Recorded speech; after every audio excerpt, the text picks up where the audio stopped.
Estudio bíblico a Génesis.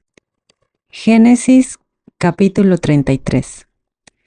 Y levantado Jacob su mirada, vio, y he aquí que venía Esaú, y con él 400 hombres. Entonces repartió a los niños entre Lea, Raquel y las 2 siervas, e hizo que pasara primero sus siervas con sus hijos, luego a Lea con sus hijos, y al final Raquel con José. Y poniéndose él al frente de ellos, se postró en tierra 7 veces, hasta que estuvo cerca de su hermano. Entonces corrió Esaú a encontrarlo, lo abrazó, se le echó al cuello y lo besó, y lloraron. Luego Esaú levantó su mirada y viendo a las mujeres y a los niños dijo: ¿De dónde tomaste a estos? Y Jacob le respondió: Son los hijos que Dios ha dado a tu siervo. Entonces, acercándose las siervas con sus hijos, se postraron. Después Lea se acercó también con sus hijos y se postraron. Luego se acercó también Raquel con José y se postraron. Entonces Esaú preguntó a Jacob: ¿Para qué has traído todo este campamento a encontrarte conmigo? Y respondiéndole Jacob, dijo: Para encontrar favor ante los ojos de mi señor. Pero Esaú le dijo: Ya tengo suficiente, hermano mío, quédate con lo que es tuyo. Entonces le dijo Jacob: Si he encontrado favor ante tus ojos, recibe de mis manos mi presente, por cuanto he visto ahora tu rostro como el aspecto del rostro de un ángel, y te has agradado de mí. Observamos aquí que Jacob iba a encontrarse con su hermano Esaú. Jacob vio que él venía con 400 hombres. Entonces rápidamente pensó en repartir a sus hijos con sus siervas y sus esposas, mandando primero a sus siervas, posteriormente a Lea y a Raquel.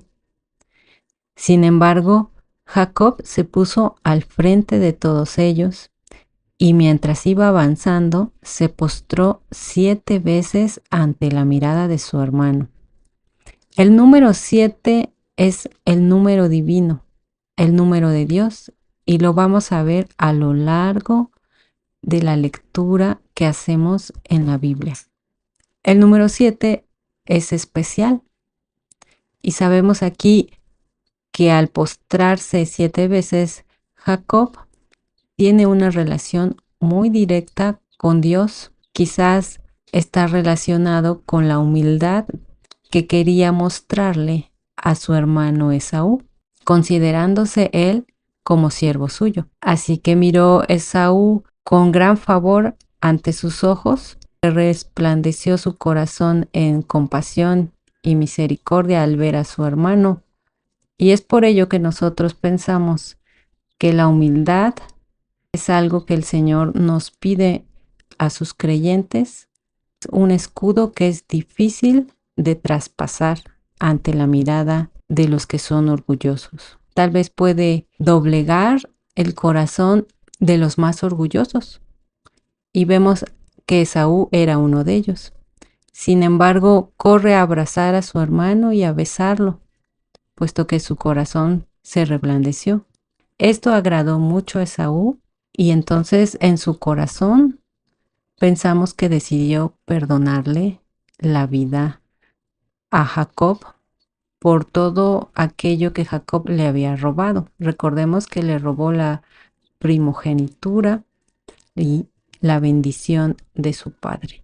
Jacob estuvo tan agradecido por este perdón que mira en él el rostro resplandeciente de un ángel y entonces le da el presente que él le ha traído. ¿Qué podemos aprender de la actitud de Jacob ante Esaú? Principalmente la humildad. La humildad de la que somos capaces los seres humanos es algo que nos va a proteger a lo largo de nuestra vida, porque esto es agradable a los ojos del Señor. Y tal vez al mostrar una actitud humilde, un corazón humilde, nos podemos ganar el favor aún de los más duros, o quizás la humildad nos deje superar las más difíciles pruebas por las cuales tengamos que pasar en esta vida. Versículo 11, Reina Valera. Acepta, te ruego, mi presente que te he traído, porque Dios me ha hecho merced, y todo lo que hay aquí es mío. E insistió con él, y Esaú lo tomó.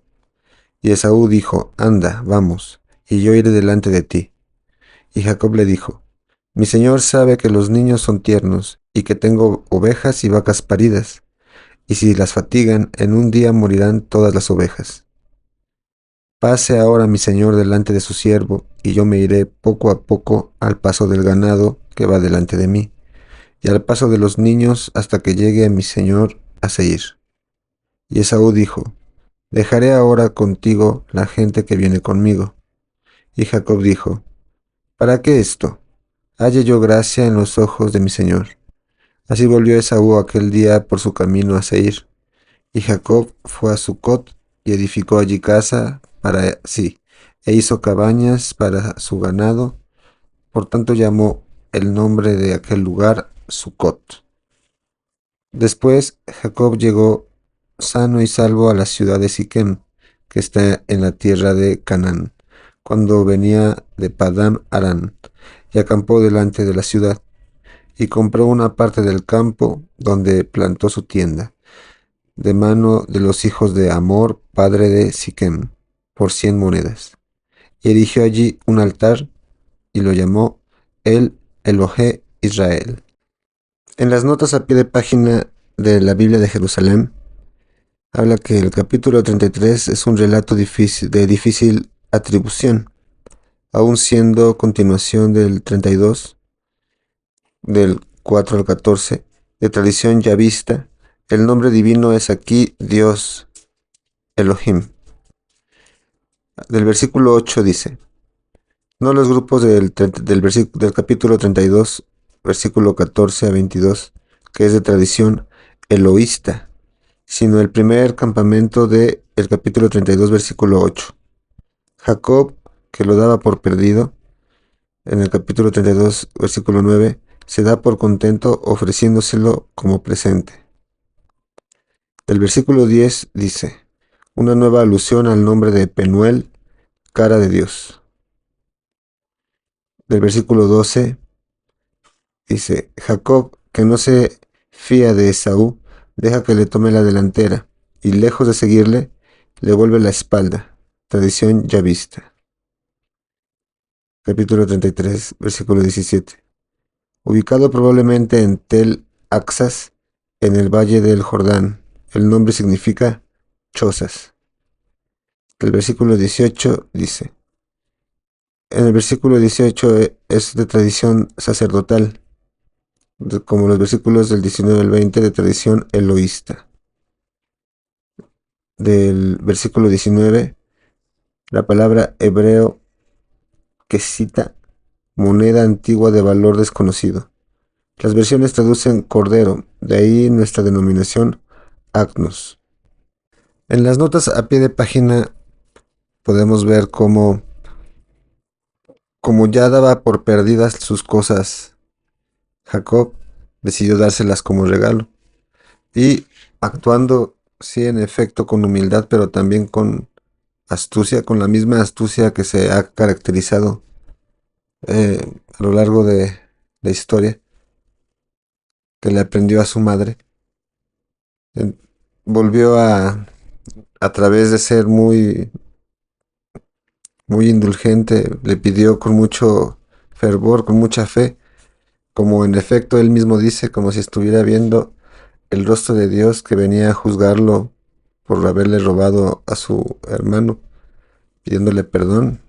Y cuando su hermano Esaú le dice que le va a dejar una escolta para que vigilase que realmente hiciera lo que dijo que iba a hacer, y volvió a pedir misericordia y no le dejó vigilantes, vio como la oportunidad se levantaba frente a él de liberarse del yugo que seguramente su hermano iba a poner sobre ellos.